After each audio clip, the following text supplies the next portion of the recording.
Hello and welcome back to the Bird's Eye View podcast. We are here on November 7th, the day after MLB free agency is officially open for business. I'm your host, Zach Worden, joined as always by Jori Negin-Shecter. Before we get into things, if you like what you're hearing throughout the episode, we'd really appreciate if you took the time to like and subscribe if you're watching on YouTube, and drop a follow and review if you're listening on the audio provider of your choice. It's a great way to help us grow coming off the World Series and heading into the winter.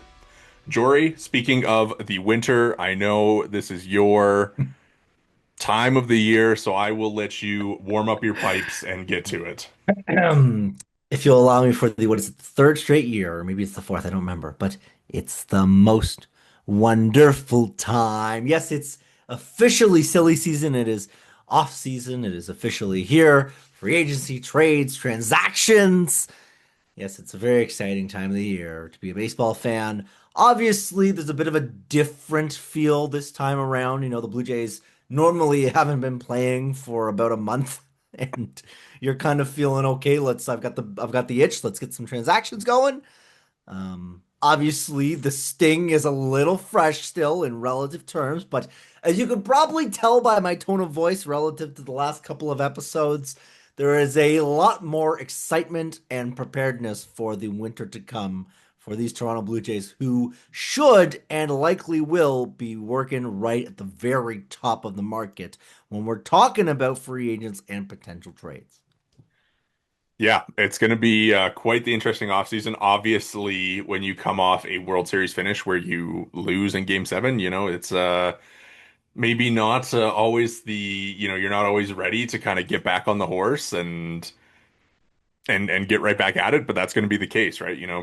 When you play in the World Series and you play to Game 7, there's literally no date closer of baseball action to spring training than that. So, You literally said it's snowing outside, and I uh, was telling you before, my frame of reference for what day it is, where we are in the calendar, because of the late Blue Jays run, is all discombobulated.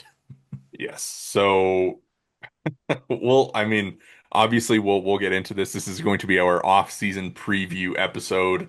As you heard, Jory is on the Mark Shapiro level of ready to attack the offseason. He's determined. The determination has never been greater for Jory to attack this offseason. So it's gonna be fun. I mean, there's a lot of names, there's a lot of stuff kind of coming up, and I think we should start with Mark Shapiro and Ross Atkins' press conference yesterday to kind of set the stage for this offseason. I think it was a very typical Mark Shapiro and Ross Atkins press conference where there wasn't a whole lot unveiled about their future plans. Obviously, it seems like they will be once again at the top of the free agent spending pool. They're not, dropping their payroll after a World Series run. They're interested and engaged in Bo Bichette's market. Ross Atkins said they've began taking a look at the starting pitching trade market. But other than that, I mean, I don't think there was a whole lot to glean from anything they said yesterday. Do you kind of agree with that? Yeah, I think that's probably a fair assessment. The only maybe nugget that got picked up a little bit was his note on Jeff Hoffman, that being Mark Yeah. Shapiro, kind of saying they're open to exploring a closer in free agency. Hoffman isn't married to that role, which sounds to me like they're open to investigating it. This is not a group that typically goes out and spends in that kind of pool of the free agent class generally. So again, it would be certainly a bit of a surprise for the Jays to go out and spend premium assets on like an Edwin Diaz, but you could see maybe a tier below that, maybe a Devin Williams coming on a bounce back year. Maybe they swing for a guy like a Brad Keller who had a really strong year with the Cubs. So sounds like there's going to be a lot of places, particularly on the pitching side, that they're going to be kind of hunting down. Although some hitting names of significance the Blue Jays have also been linked to. Yeah. Let's start with Bo. I think that's where this offseason is going to begin for the Blue Jays is trying to figure out the Bo Bichette market, because if Bo leaves, that certainly leaves a significant hole in the middle of their lineup. He was extended a qualifying offer yesterday, which he will almost certainly decline as he gets set for free agency. A kind of a various group of contract projections for him so far. I kind of compiled them here. Kylie McDaniel at ESPN has him as a 5-year, $130 million deal. Fangraphs gave him seven, $203 million, and MLB Trade Rumors gave him eight and $208 million, which, earlier in the offseason, Jeff Passan had said he'd be looking for 300 to 250 million. And so obviously that lines up with like maybe a 10-year deal, but I think the sweet spot for Bo will kind of be around that 7, 8 years, 210-ish million deal. I think a lot of these numbers are lower than I don't know about you, but certainly I expected. I think that, to me, it seemed like Bichette was adamant he wanted to be paid like a premium shortstop. But the sense around the industry sure seems like he's destined for second base because he played some second, in the World Series. And there's this sense that because of his declining athleticism and because of his declining defense, that move will almost certainly come sooner than later. But it'll be really interesting to see if Bichette remains steadfast that, I'm a shortstop and expect to be paid like one, because that's really kind of going to be where the divide ends up kind of lying. I don't see any reason to believe that a $200 million deal for Bo Bichette would be anything resembling an overpay or 7 or 8 years, but it feels a lot like he'll be hunting, 10-300 or something in that range. Doesn't seem like he's going to be getting that though, based on industry consensus. Yeah, I mean, I think you look back at the Willy Adames contract, right? He gets 182 from the Giants at a year older than Bo is now. So I think you kind of look at it at that deal, and I think the 7,203 kind of lines up for Bo. It's a shortstop contract, but certainly it's not the Corey Seager deal. It's not the Francisco Lindor deal. It's kind of, I think appropriate for where he sits on the shortstop spectrum across baseball. And, it does seem that a move to second base maybe is most likely. I mean, unless he's, really firm on wanting to play shortstop again. But if you pay him like a shortstop and you give him that long-term deal, I'm sure there will be no qualms with him sliding over to the Keystone spot. Do you read anything into the talk about durability and the potential wear and tear of playing short that a move to second could mitigate? Because to me, uh, obviously you're ranging and so forth, less back and forth as a second baseman, but he's still on his feet just about as much, right? So I wonder, especially with all of the kind of compounding leg injuries and the way that that has really sapped his speed, I wonder how that's going to ultimately play into things. I mean, yeah, I was texting somebody the other day that, the deal probably will concern you on the back half, because this is a guy who's had lower body injuries in each of the last 3 seasons. Obviously, it cost him the last month of this season. He was obviously able to come back, but didn't look, quite comfortable or, moving around out there in the World Series. And, like you mentioned, the sprint speed has kind of gone away, and it's kind of, looked like some of the athleticism had gone. And this is a guy who obviously has a very athletic swing too, right? Like he relies on his athleticism to get to different pitches in different part of the zone, and kind of contort his body in different ways. So, do I buy into the fact that that would maybe be a little bit of a concern? Yeah, I think so. But at the same time, this is an elite hitter in Major League Baseball, a guy who, as he just showed you, can hit elite pitching at the highest level.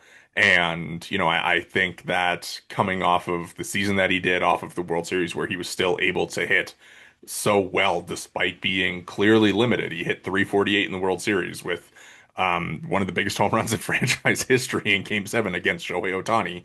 I think that there is certainly going to be a massive market for his services, given just what he can bring to the middle, to the top of any lineup. Yeah, and I think that's going to drive it. I guess it's really just a question of who's going to be in the mix there because you figure, a team like the Yankees, they might be willing to let him play shortstop. And, there's talk about him potentially being a target for them.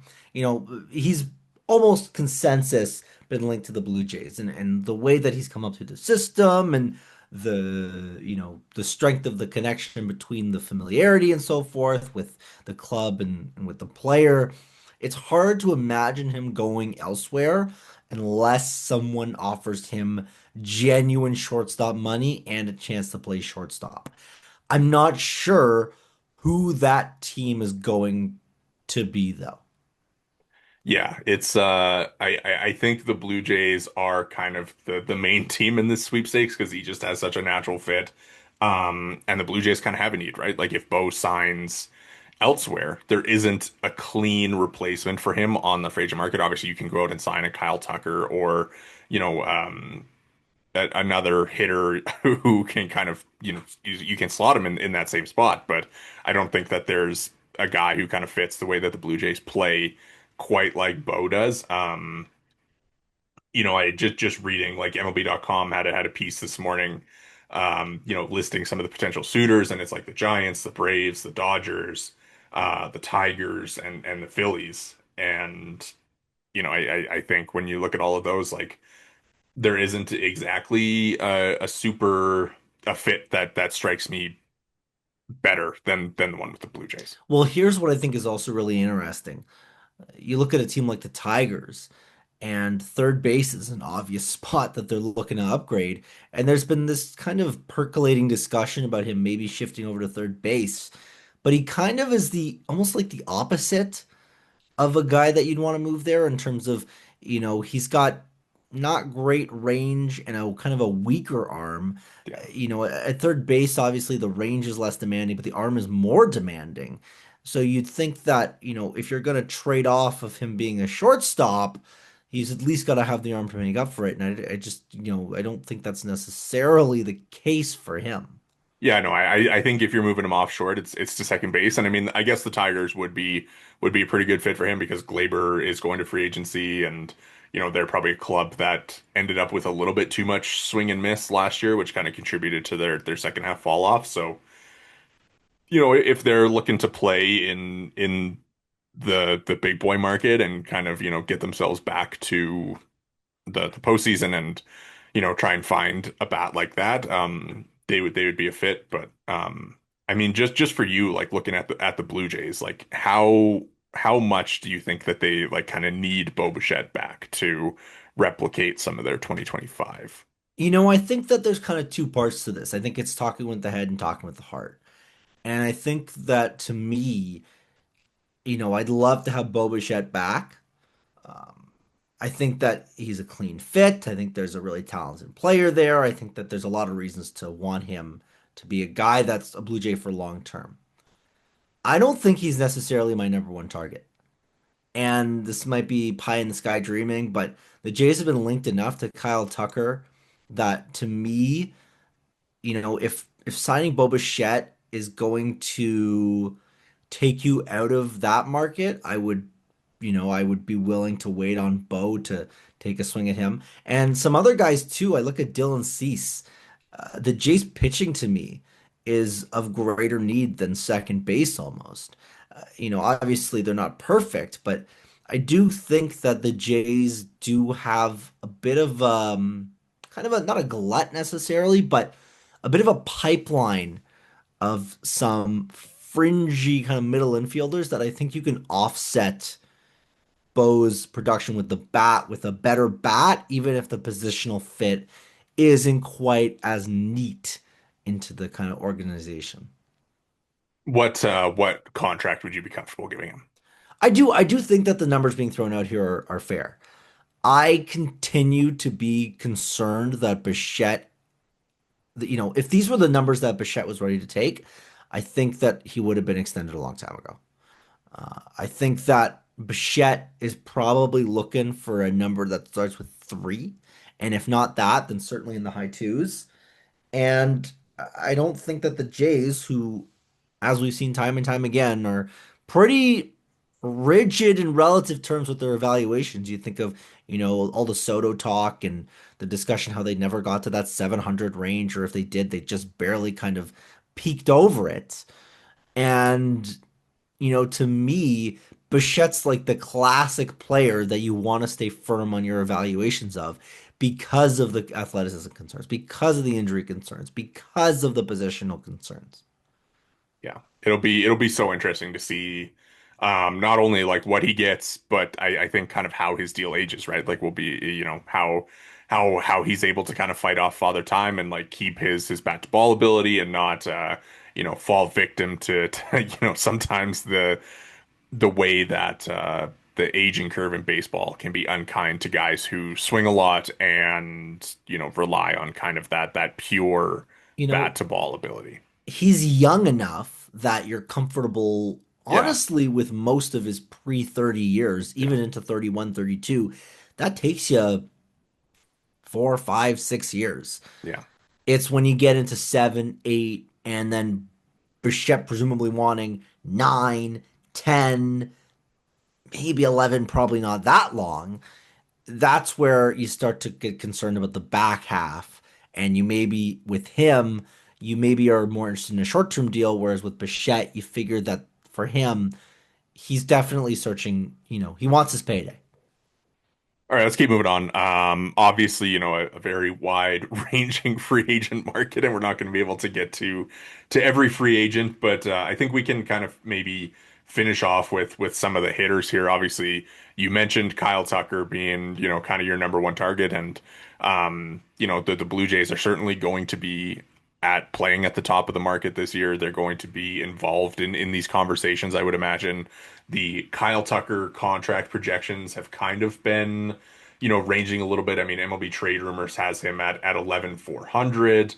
Um, it's going to be an interesting kind of deal for him just because he's coming off a year where he was obviously, excellent for the Cubs and kind of carried over his 2024 where he was one of the best hitters in baseball was like on an MVP track before injuries derailed him. And then this year, you know, amazing start in Chicago, gets hurt, plays through it, completely falls off as he plays through the injury, takes a couple days off and returns and is, once again, one of the best hitters in baseball. So if you're confident in his health, I think you probably don't have any issues giving him a deal that gets up into the $400 million range and kind of around there. But if you're concerned about some of the injuries, if I know Eno Saris from the Athletics said that he wouldn't give him a $400 million deal just because he's good at a lot of things, but not elite at any single thing.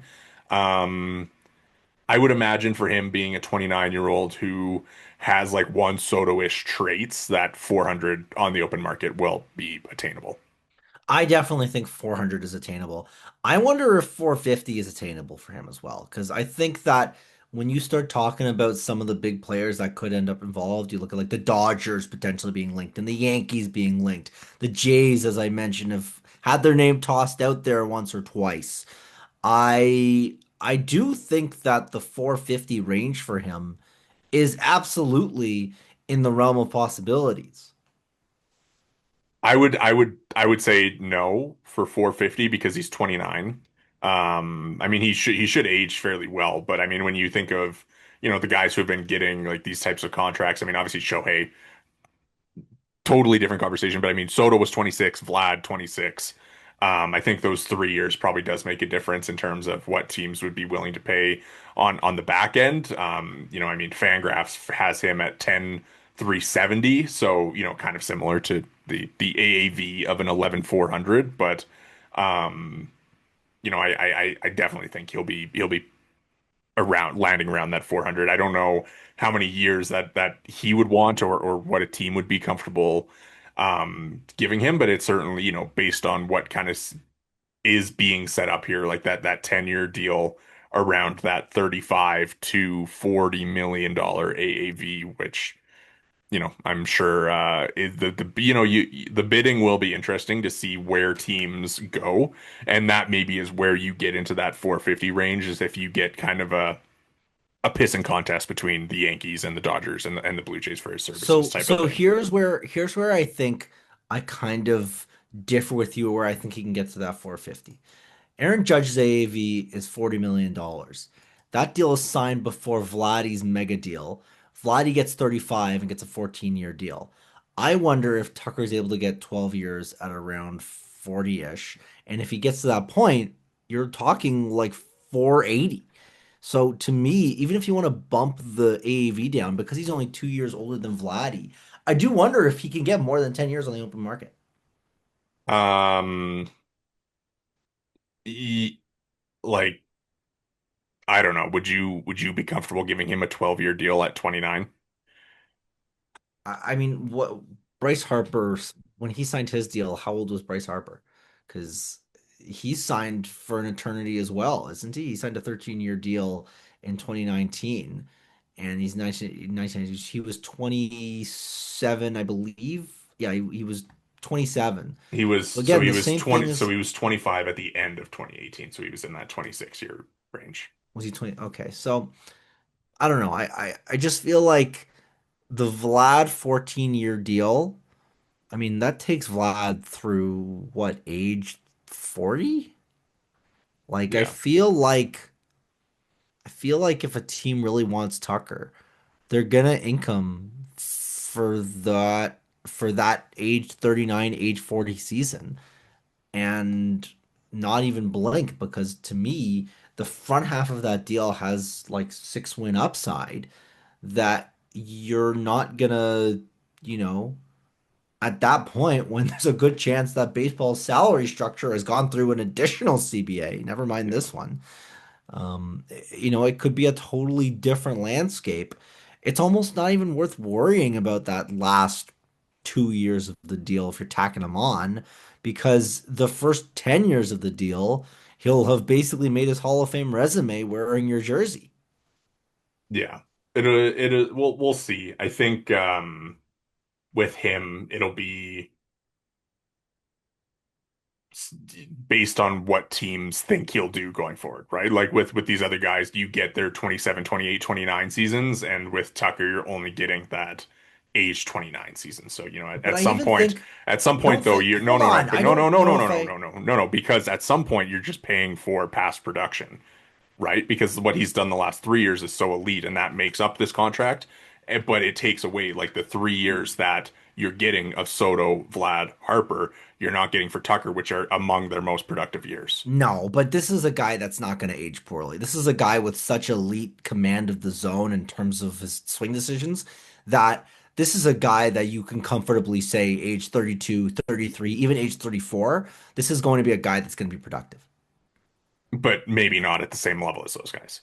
So if you're the Jays, you're not giving him 450 if it means you can get him or 475 if you can get him. I think it all depends. I think if you can't get Bo Bichette, then maybe there's some value in going big on Kyle Tucker because it is such an elite hitter, and reaches base at such a high level. But like for his career, he's a 138 WRC plus guy, right? So it's not like Soto, who was, I mean, if I pull it up here quick, for his career, that's a 158 WRC plus guy, right? So 20% difference, and obviously that's borne out in Soto gets eight nearly 800 million, and Tucker we're talking about 400. But I think it's basically just a matter of years when you're talking about like the total value in the end. Okay, but here's how I'll follow up with that.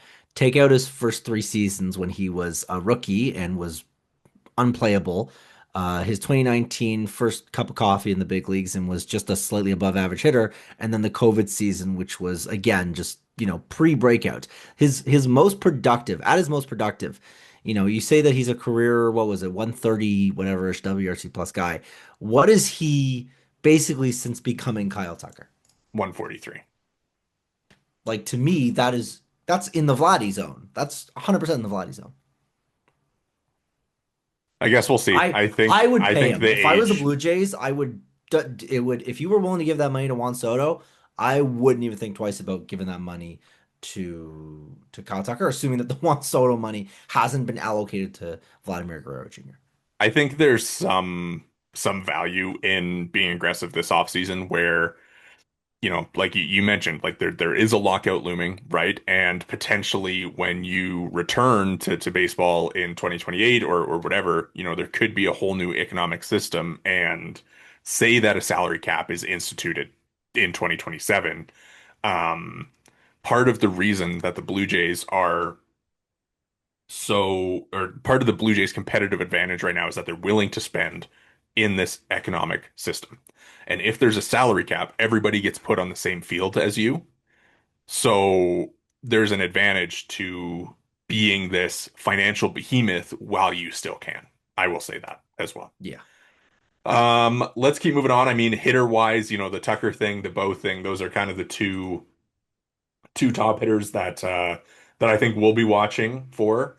I think when you kind of line up the rest of the Blue Jays lineup, there's the Alex Bregmans, there's the Pete Alonsos, there's the Cody Bellingers, Kyle Schwarber's kind of in that area. I know Ross had said that he doesn't want to take anything off the table when it comes to a DH type scenario, but I think you got Springer and Santander and I think that you don't really want to add like a third DH type to that group.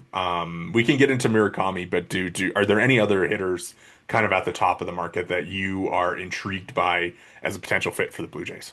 Like you said, I think that the Jays, one of their strengths this year is that they kind of had a bit of, production from everywhere. I don't think that there's necessarily anyone in particular. I guess you could maybe swing for a third baseman and then you bump Clement over to second base if need be. But again, there's some iffy fits, broadly speaking. But we do have Murakami written down here. I mean, you mentioned to me before we hit the record button that this is a guy that's had a lot of excitement, a lot of hype kind of in Japan and his impending kind of trip stateside. Doesn't seem like he's necessarily the star slugger that was promised, I think. Well, I think in 2022, where he hits the 56 homers, breaks the Japan single season record at 22, you're pretty excited about what he can do. And then, I don't want to say that like the profile hasn't or I don't want to say that the profile has gotten worse, but it certainly hasn't gotten better. It's a guy who swings and misses a ton, who that maybe is probably a first baseman in Major League Baseball and struggles with velocity. I think I saw that he hit below 100 against pitches 94 and above this year and has a 50% whiff rate against spin. So, at the end of the day, I don't think we have to go too hard on him because I just don't think that there's a natural fit for him with the Blue Jays. I know, Ben Nicholson Smith wrote today that the Blue Jays are expected to be interested to some point, but like I mean, this is a guy who last year had a swinging strike rate of 17.3% and a contact rate of 63.9%. And to put that into context, that is essentially like 2021 Javi Baez-esque, like Nick Castellanos, 2022 Luke Voit was one of the names that I pulled up.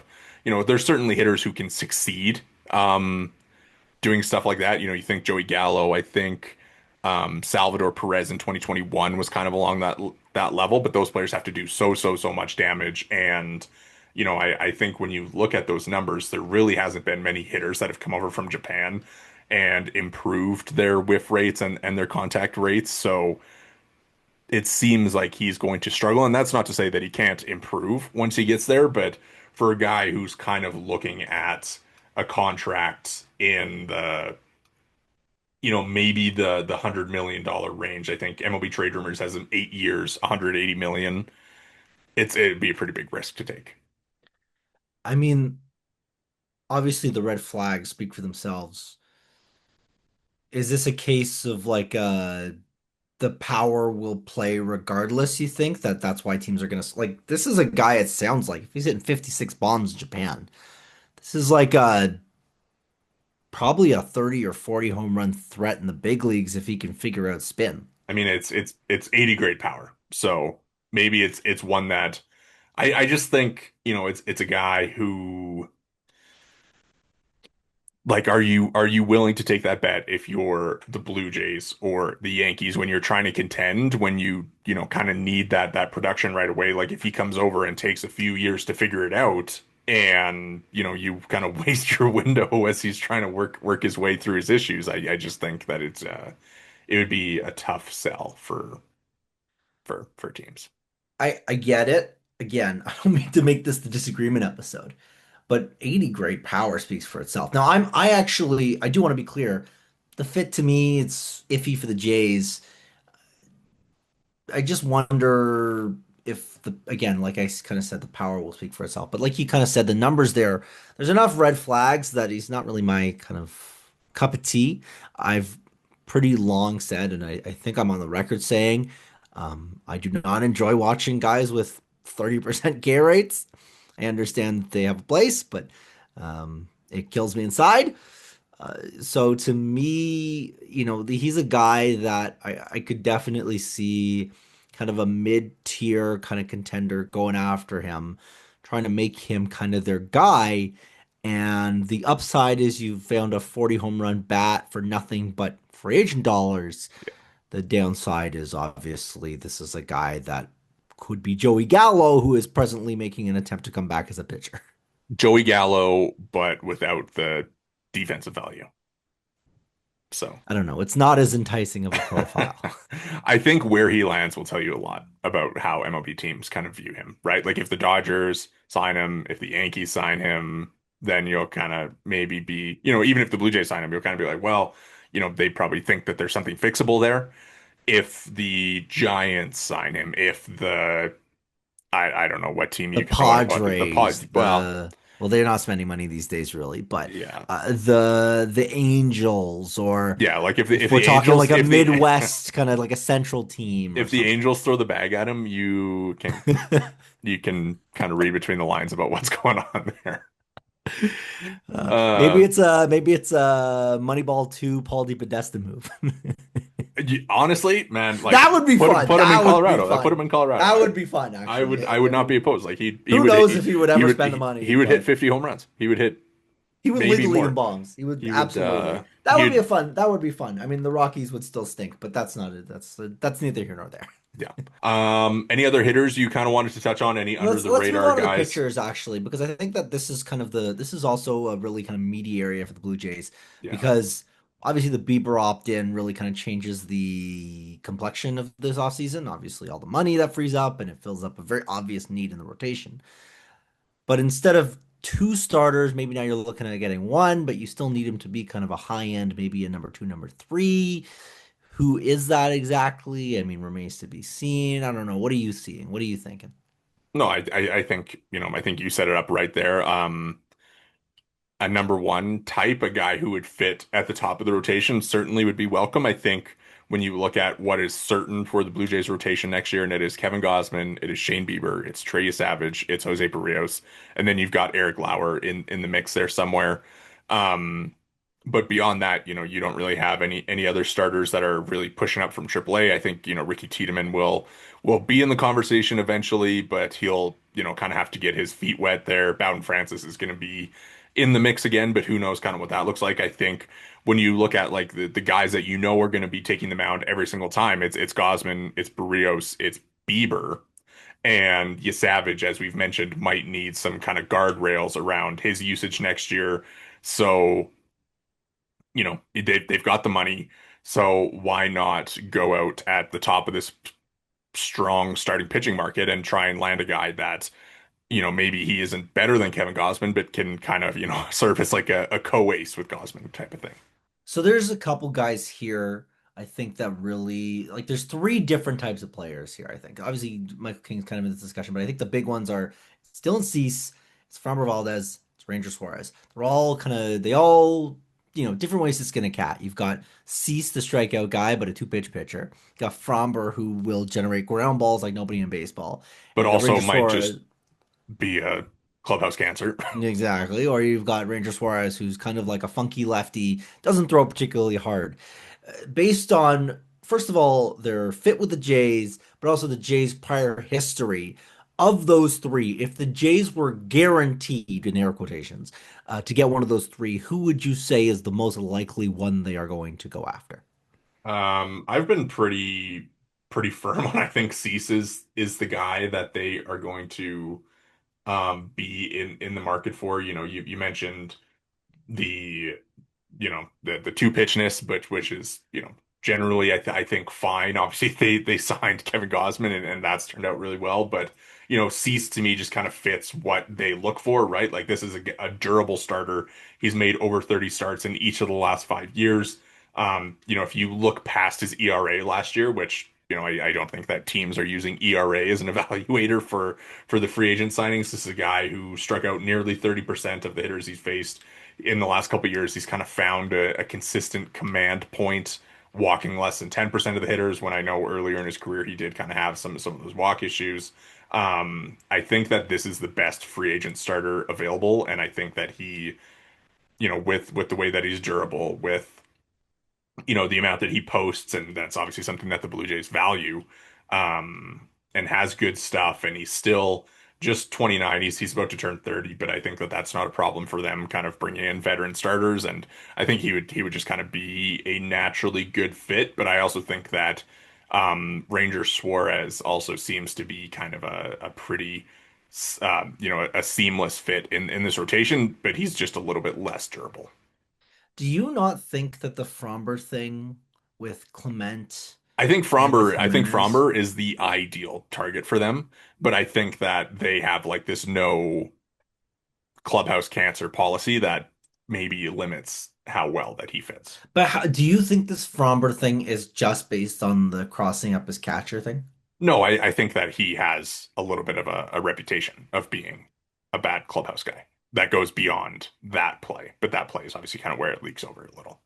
I'm interested to hear more. Like this is like I haven't heard this perception necessarily of him, and not to say that you like have inside stuff, but has there been like a history of stuff with him? I believe so, that there's been like he's not a great teammate. Which is kind of like antithetical to how the Jays kind of operate. So I wonder if Suarez becomes their guy because they're obviously running all righties. Savage kind of is a bit of a lefty, fake lefty sort of thing, you know what I mean? But given his reverse splits, but I wonder if Suarez kind of becomes their guy. We saw that they targeted Hyunjin Ryu obviously back in 2020, and it feels like there's some similarities between those two. Yeah, I actually think like Suarez is kind of like Framber light, right? Like he's a really high ground ball pitcher, kind of limits the hard contact. He's not, neither of these guys are striking out hitters the way that Dylan Cease does, but they're both really good at getting ground balls and keeping guys in the yard to a certain extent. So I think sinker baller, guy who throws a ton of pitches. The thing like to me, Suarez like fits really well because he's got the deep pitch mix. He's a veteran who is able to kind of work through a lineup a few times. But I think the thing with me that would maybe, the Blue Jays obviously love their durability in starters, and Suarez has only thrown, he's never thrown more than 160 innings in a single season. So I don't know if that would kind of put the Blue Jays off, but like this is a really good starter who, if you're interested in Framber Valdez, but don't want to, kind of commit to maybe even the money. I'm sure that the Blue Jays clubhouse culture would be fine to bring in a guy who maybe is a little bit questionable, and maybe we're just completely flaming Framber Valdez for no reason. Um, but I think that Suarez would certainly kind of fit the guys the way that the Blue Jays target pitchers, but the durability thing is kind of the question for me. Yeah, I think that makes sense. I mean, you look at how they valued Jose Barrios, obviously, and you look at how they value Chris Bassett and even Kevin Gausman to a certain extent. These are all guys that are inning munchers. And it does seem like that's something that they've targeted. The Cease thing, the only thing that I would wonder, the Jays already had a huge homer problem, and how much would adding Dylan Cease to that kind of exacerbate those issues? Or is this just a home run to fly ball kind of funkiness situation? I mean, like for his career, it's a 1.07 homers per nine. Like I don't know if I would like be concerned about it, but yeah, I guess like maybe if you're trying to fix the home run issue, then Ranger is kind of your guy. But I just think like for for the durability, I think this like Suarez, if Suarez threw like if he made two more starts in each of the last 3 years, I think he's probably the guy you're zoning in on just because of how well he fits. He's a lefty. They don't really have any lefties other than Eric Lauer that can kind of profile as starters. He gets a ton of ground balls, which fits with the Blue Jays infield defense. He throws a ton of pitches, which they obviously like. He's a veteran. He's he's a strike thrower. Maybe Ranger Suarez is the guy if they feel like they can keep him healthy. I see it. I get it. I don't know. I mean, it just seems like there's going to be they'll have their pick of the litter. Who would your preference be? I lean Cease for the strikeouts, but if I was the Blue Jays and I had to think that they were going to target one of these guys, I do think that Ranger Suarez is probably the most likely guy. And maybe it just is Framber because Well, it's so obvious with him, right? The yeah. durability, and it's just if this guy's, I don't know. We'll see if the clubhouse stuff is something that they consider. I mean, like if you compare Ranger Suarez to Framber, over the past 4 years, Ranger has made 104 starts and thrown 588 innings, and Framber, I mean, also like a pretty, he's pitched in big games and he's made 121 starts and pitched and thrown 767 innings, and his stuff plus is higher. His sinker is just so elite, and he's just like such a heavy ground ball guy that his fit would just be so good in front of this Blue Jays It'd defense, be as you very mentioned. clean. It'd be an Yeah. extremely clean fit. I also listed here as Tatsuya Amai, the other Japanese guy who is presumably coming over this season or maybe next season. But if he does come over, you kind of think he makes his way into the mix at all? I think of all the guys that have kind of been discussed as potential options from overseas, he's kind of the most compelling, uh, just on a pure upside to kind of cost maybe evaluation. It doesn't seem like he's going to be a particularly expensive guy necessarily. I haven't seen anything thrown out that has exceeded 130 or so million dollars. Like it seems like it's going to be a four or five, maybe 100-ish kind of situation. And obviously not going to be an ace, but by all accounts, kind of sounds again like you'll live in that kind of 2-3 really good number four kind of range. And it sounds like it's kind of a doesn't blow you away, but really strong command and really strong home run suppression numbers, which, again, the Japanese baseball is apparently as dead as it comes. So breed into that home run rate as you so desire, but the walk rate, I think in particular, is going to be something that is going to be worth keeping an eye on. And again, just a guy it seems like that would fit the Blue Jays mold of not necessarily kind of blowing you away, but just a really kind of effective, crafty guy that the Jays seem to maybe target those over chasing the more expensive guys that are going to cost an arm and a leg, but are going to be able to, sit down the world. He also throws a splitter and has the Trey Savage arm side movement sliders. So um, We know they like that. yeah. Just for the sake of like putting out some contract comparisons, Dylan Cease, MLB Trade Rumors has him at 7,189. Let me scroll down here. Framber is 5,150, which would be, that's less than I would expect there. And then we've also got Ranger Suarez, which is 5,115. And then we didn't talk about Michael King, but he's also another guy who's kind of in this mix. They have him at 480. And, if you want to talk about like guys who strike out the world, like Michael King kind of fits that mold. I think we've kind of leaned into like the durability thing. And, again, this is a guy who just recently transitioned to starting and has had, I can't remember where I read this, but he's had injuries to every single part of his pitching arm, like the finger, the elbow, the shoulder, have all cost him times in recent seasons. Obviously, Michael King is actually like one of my favorite pitchers to watch, like just the way that he's able to, attack hitters and strike guys out is really entertaining. But I would imagine the track record there being shorter would maybe scare the Blue Jays off a little bit. Yeah, there's definitely a bit of a track record kind of issue. Um, I think to me, again, it just seems like durability wise, it's a bit of a so-so fit. And as well, there was some pretty heavy kind of step back, kind of regression this year. I see the upside. You look at the lollipop charts in 2024, there's a lot of red here. But I just think that to me, maybe you want to swing a little higher, especially, again, he's just a righty, right? You don't have any lefties really to offer. I think that you probably want to be looking more at a left-handed guy to maybe find a different look, unless, of course, we're talking about Dylan Cease, who is the best pitcher basically available. Yeah, I think too, like with the rotation that they have, you want to add some certainty, right? Kevin Gausman getting a little bit older. I think you can probably count on him to make most, if not all, of his starts next year. We've talked a bunch about you, Savage, and what his usage may look like next year. Jose Barrios, obviously coming off a really disappointing second half that had him move to the bullpen.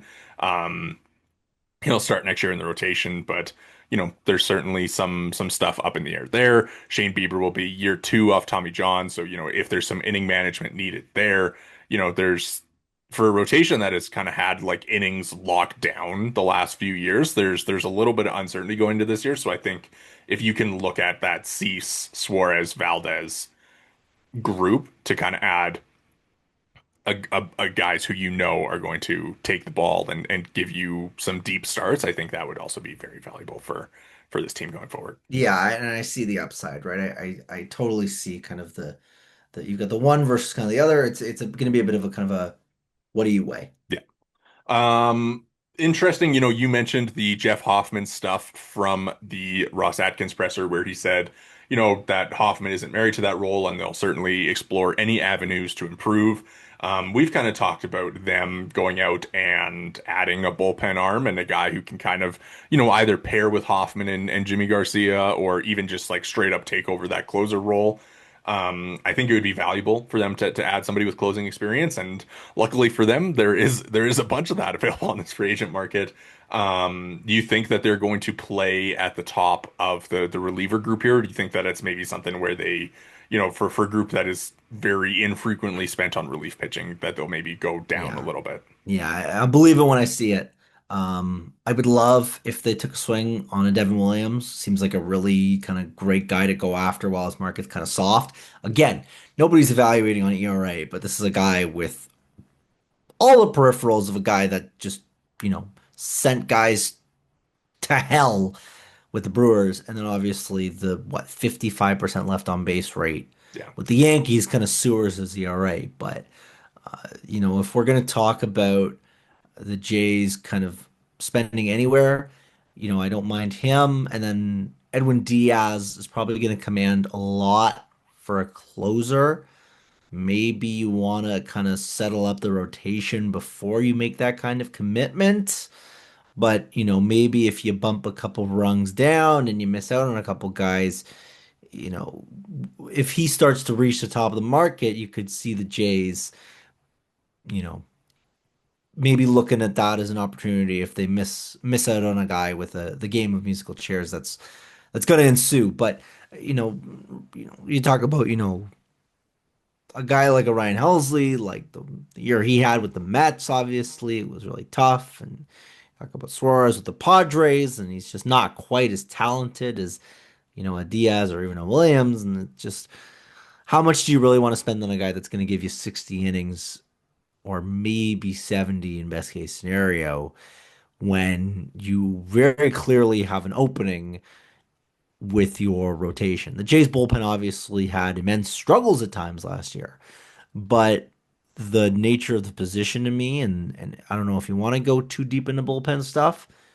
I don't think it's somewhere that I'm really interested in spending big. I think I'd much rather fire off a couple of 20, $30 million darts, look like a Brad Keller type. That seems like a very obvious opportunity to go out and get, a guy that had a really huge breakout year as a reliever and maybe target those types, of almost like the Jimmy Garcia mold overspending huge on like a closer. Yeah, I wouldn't hate doing, instead of going out and doing, the Robert Suarez thing or the Devin Williams thing. I mean, Helsley is intriguing to me because I think his market will be the softest of this closing group. And, this is a guy who throws 100. I think the bounce back is pretty clearly gonna happen for him. And I think he said that he's having tipping issues in New York, and I think that would be a fairly okay risk to take, especially when you do have a guy like Hoffman and a guy like Jimmy who are back there already. But no, I wouldn't hate if they did like a kind of like you mentioned a righty and a lefty and go for two relievers, and then you kind of maybe solidify that left-handed relief spot because once again, entering next year, Brendan Little, how do you feel about him? What's he going to look like his third trip through the majors? Obviously, we saw, you know, teams make a pretty firm adjustment to him in the back half of 2025, and Mason Fluharty, similar thing, right? He'll be going through his second time through. So whether that's like you say, a Brad Keller and a Gregory Soto, or maybe you bring back Sir Anthony Dominguez and Gregory Soto. Tyler Rogers if you want a righty, kind of in that mold. There's so many relief options, so I wouldn't hate if they kind of went with the double option back there to kind of try and fix or try and kind of fill a couple holes there, and then kind of mix and match with what your closer situation looks like as it comes up. Well, I don't want to move on from the relievers too fast, but I do want to kind of transition here because I think it's relevant. I do wonder, and because we obviously heard Ross Atkins mention that they've explored the trade market on the pitching front, I wonder if you try to double dip here and you look at kind of adding a Nick Sandlin type. Obviously, Sandlin is likely to come back. We'll see how he ultimately factors into next year's bullpen. But I wonder if they go out and try to get like a Freddie Peralta and you try to tack on maybe a reliever or two from the Brewers. Oh man, the Brewers. Breaks my heart, man. Breaks my heart to see a team so, come off a 97 win season and then turn around and trade their only good pitcher. But I know the Freddie Peralta thing has kind of been out there for a while, like very clearly elite, elite, elite starter in baseball. If you can pull off that trade, I think that kind of solves your starting rotation issue. And, the Blue Jays kind of do have pieces around the edges of their roster to move. I put it in here trades like young outfielders. Um, you look at their outfield situation next year, and they've obviously got, Springer, Santander, Varsho, Lucas, Addison Barger kind of plays in there somewhere. Davis Schneider's in that mix, Miles Straw's in there, and then you've got guys like RJ Schreck and Yohendrick Pinango who are pushing up from the minors.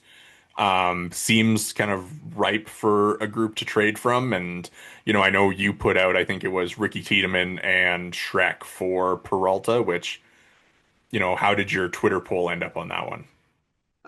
It was more Brewers were asking for more. I had one guy in the mentions kind of saying that it's gonna take Addison Barger, which felt a little bit outlandish.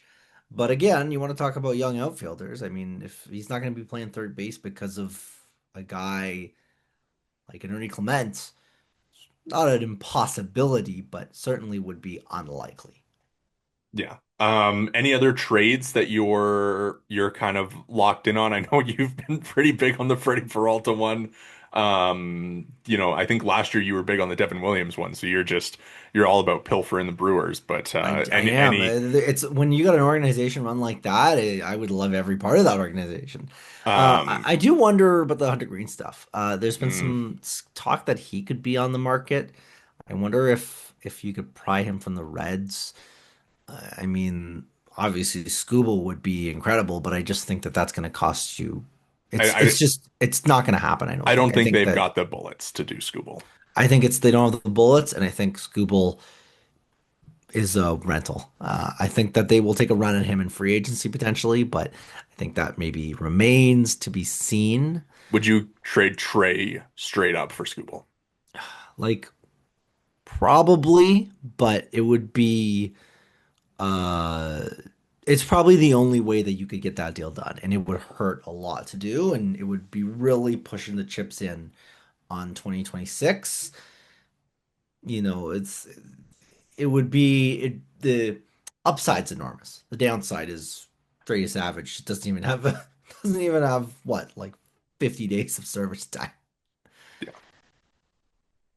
Yeah, it's I don't really have any specific like free agent or trade targets that have kind of, popped into my head yet. I was trying to filter yesterday and look for like a leadoff type who kind of, could fill in as like your number two hitter, but I think the way that they've, got their roster set up right now, it feels pretty good going into next season. So not really anything specific. I think that they always tend to make an offseason trade and, whether it's Leo Jimenez or kind of somebody in that mold where they've got like just kind of that extra room around the roster, I think would definitely make sense. But kind of on that note, I did want to put in I did put in here like Rule 5 decisions and tender decisions.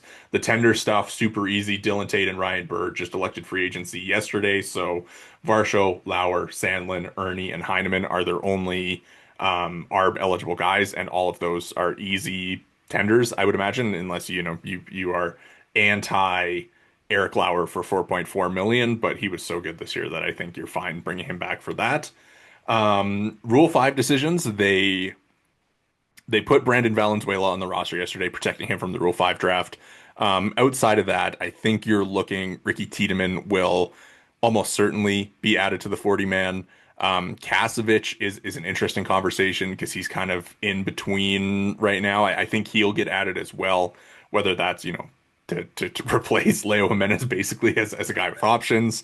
And then Pinongo is also Rule 5 eligible, and he is a guy that I would imagine. Then, of course, they've got a few relievers who are kind of in the mix there, whether it's Ryan Jennings, TJ Brock, Connor Cook. But like, I mean, any of those guys like kind of stand out to you as like must adds. I think it's going to be a kind of a case of just what the Jays decide to do this winter almost. You don't generally base your Rule 5 picks on the rest of kind of your decisions, but it does feel a little bit like it's gearing up to be, oh, we've added here. Oh, let's maybe add one of these guys. Oh, we have a glut of pitching. Maybe we can move off of one of these guys. I don't think any of those guys are slam dunk guys to stick with any team for the full year regardless. Um, I think of like a couple of years back, Jordan Romano at one point got claimed as a Rule 5 pick, and he Yeah. obviously was a very productive Blue Jay. Nobody there that to me screams, gotta protect him, other than obviously Tiedemann. And if you want to include him, maybe Kasevich and Pinego. Yeah. We love the Rule 5 draft, so that's a must mention. Before we run though, Jory, I will get you to give me a hot take for the Blue Jays for this offseason. One thing that you think that they are going to do, or perhaps one deal you think they're going to make. Just one thing that you feel convicted in that is maybe a little bit off the board for this offseason. Uh, here will be my guess. Uh, we will be tracking airplanes or one of Oh those no. nonsensical. Maybe that's not a hot take, but that will be the case when the Blue Jays are heavily linked and are announced as a finalist for Kyle Tucker. Wow. Does he get like the same Soto and Otani treatment where it's the day by day update? I mean, I think as the offseason progresses, I think it'll get to that point. All right. I'll give you one of mine, and I'll say that, I mean, it's not like I don't even know if it's a hot take, but Dylan Cease will be wearing a Blue Jays jersey in 2026. That's my He's your guy. He's your I guy this winter. I just feel like he's the guy that they are going to go after. And last year I said it was Anthony Santander, and I was right. So All right, you're planting your flag in Dylan Cease. no, No, you're not going to no. plant your flag with him. I listened back to our episode last year, and you asked the same question. You said, "Are you planting your flag on Anthony Santander?" I'm not planting any flags. I'm just saying that I think that Dylan Cease fits what the Blue Jays are gonna do. I'm Uh, very courageously planting my flag with Corey Seager, Corey Seager, wow, hell yeah, I'll with sign me up for Kyle that. Tucker. All right, so you heard it here first. 2026 Blue Jays will be Corey Seager and Dylan Cease. All right, end the episode. We're done. We're out of here. That's good. All right. That's it here. That is going to do it for us here today at the Bird's Eye View podcast. Make sure to hit the subscribe and like buttons if you're watching on YouTube. If you're listening along the audio provider of your choice, make sure to drop a follow and review. If you have any topics that you want us to tackle this offseason or just want to chat with us in general, you can shoot us an email at the birdseyeviewpod@gmail.com. You can follow us all on Twitter. I am at Worden_Zach. Jori is at J Negin-Shecter, and the pod is at BEV_pod. Thank you so much for listening.